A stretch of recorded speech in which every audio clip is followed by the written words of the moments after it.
Welcome to YCCS Talks with Marlon Tobin and Kimberly Hobson, doing our thing and telling our stories. Today we have three exceptional people here today to talk about all the great things that they're doing in the neighborhood to help combat some things that are going on in today's society. Kimberly, who we got today? Well, to my left, my immediate left, we have Dr. Blair. She is a leader, practitioner, and psychological trainer and strategist. And her field is clinical psychology. She's passionate about therapy and care for individuals. And to her left, we have our own graduate, a published author. Woo! Somebody give her a hand. So she's a graduate of CCA Academy, and she's published author whose art is rooted in her upbringing on Chicago's West Side, and her debut poetry book 13. Hold that up, Cheyenne. 13 is on sale at Amazon.com. Yes. And we have Kofi Ademola, who is a Pan-African, what does it say? He's dedicated his life to the Pan-African struggle for Black liberation and sovereignty. What I like is down here, it says he is a prison and police abolitionist. We have Kofi Ademola, and he currently serves as the adult advisor for Good Kids Mad City. Welcome. Let's give it up for all our guests.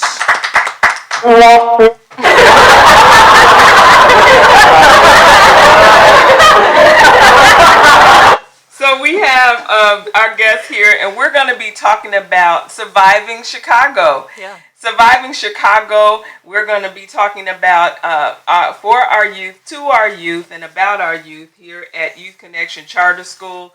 And this is doing our thing, telling our story. Welcome to our number one first podcast. Yep.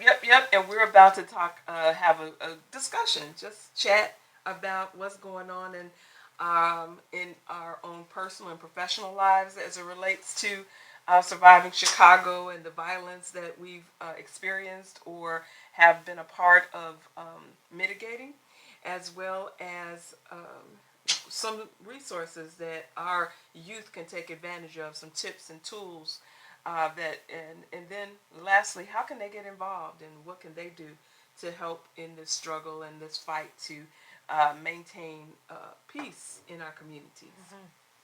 So I'm just going to give you an opportunity just to intro and tell us what you're doing, and anybody can start first. There's no line. Popcorn style? All right, I'll go in. All right, popcorn. So, one, thank you so much for having me. It is not only exciting, but I am really interested in hearing what everyone here has to say from their own walks of life. Yeah. Just a little smidge more about me. A lot of my work is working as a consultant and or trainer surrounding improving behavioral health services. So that could look like program development, evaluation, things of that sort, and trauma training, as well as DEI training. So I'm going to pass the mic on over because we got plenty of time and a lot of the discussions to be had. Okay, what was the question again? Tell us a little bit about yourself and why should we be listening to you, Cheyenne McCoy? Oh, okay, well, that's easy. I'm Cheyenne McCoy, and I'm an artist. Yes. And I think that I will be heard and listened to because I have something to say. I speak from a place of honesty and truth in my experience, and I know that a lot of people can relate to that, especially just growing up in the environment that I come from. So I think that a lot of people can relate to my story, and me having the courage to use my voice would bring out the courage in others. Thank you. Beautiful. That was hard. Snaps of that, I like that. Now, I don't know how I'm supposed to come behind that eloquent statement, but as somebody from the South Side, I like to break the stereotype because I love my West Side people. Thank you. That means a lot. Over there. West Side. I rock hard with the West Side. You feel me? I was just on Madison and over by Central yesterday. Yeah. We did a whole thing for Smiles for Rakia. Y'all didn't know Rakia Boyd was killed 10 years ago by Officer Dante Servin, who was not held accountable, got away with murder, but we still do things in her name, uplift her family. So we held a space to do like a comedy show, and it was beautiful. It was healing. We needed those smiles, and that's kind of where my work is centered. Right, my work is about how to combat structural violence, institutional racism. How do we target the things that inform the interpersonal violence and the things that we see kind of happening in our community? A lot of times, our young people are pathologized, right? Um, they are blamed for their own conditions, right? And after harm has happened, they are immediately the ones held accountable for that, right? But we don't look at any of the things in their lives and examine kind of what led them up to making bad decisions. Um, and I come from that, right? I come from, when I was young, I was in the streets, and I had to go through the criminal injustice system, and I lost friends to gun violence. I've lost friends to incarceration. So I've seen uh, both sides of the coin, right? I know people who have hurt people, and I know people who are survivors of gun violence. So um, I've always been kind of passionate about that, and that's kind of what brought me into the space. And I just love working with young minds, young people, and pouring into the next generation as much as possible. Because I feel like my generation, that didn't happen with us. There's a disconnect between, Al Sharpton and Jesse Jackson. Not to be putting people on blast, but that baton hadn't been passed down to my generation. At least not resources. So I want to make sure that we are not just, giving information and education to the next generation, but we're giving them resources so they can build a world that they want to see, because we've inherited one that is dysfunctional for us. I love that. Love that. I think that one of the things that we're looking at the media, and violence is always. I'm listening to what you're saying about structural violence, and in the last few years, we've had a lot of attention on Chicago and our youth, black youth, brown youth, in relationship to violence and the amount of violence that's going on in Chicago. We look at media, and I guess and I've read this whole entire article from Chicago Tribune about all of the people who have been victims of violence or have perpetrated violence since the month of January. And then when we're looking at that, and then over on the other side, as a school, uh, we have over 4,000 students as members of Youth Connection Charter School. Of those, currently we have about 100 students, above 100 students who've experienced violence directly, have been specifically gun violence. So I guess my question is, do we see this as a Chicago problem? Do we see this as, how is this structural problem changed? First, by identifying kind of the source. What is the source, and why is it always here? Is it really here, or is that just smoke and mirrors, or just what is it? And where we are making a hyperbole of data to shine a light on something else while we're closing doors to other things that are going on. What are your thoughts? I think that the structural violence is not just in Chicago. I know that it is, everywhere throughout the world, and specifically in these pockets of underserved and underrepresented communities. And so I think that the media, I think that I want to say first that Chicago is a mecca for many things, and I think that the media kind of uses Chicago and deem them, they use this, the influence and the culture that we have in Chicago, and they put it on the big screens to kind of influence and perpetrate more violence. Just to add to that, absolutely, it's not a Chicago problem, but when we look at the pattern across our nation, this epidemic that's going on around violence and gun violence, it there are some patterns or trends that we can recognize that are happening in many metropolitan areas: Chicago, Detroit, New York City, LA, take your pick.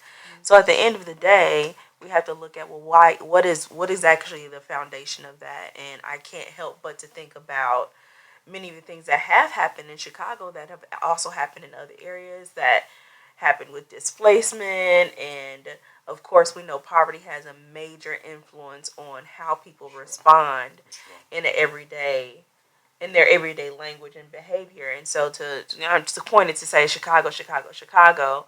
Sometimes people feel like, oh, this is a clout thing. I'll be honest. Sometimes it's a clout thing or it is appearing to be attractive, but at the end of the day, it's not attractive because people are being hurt. Yeah.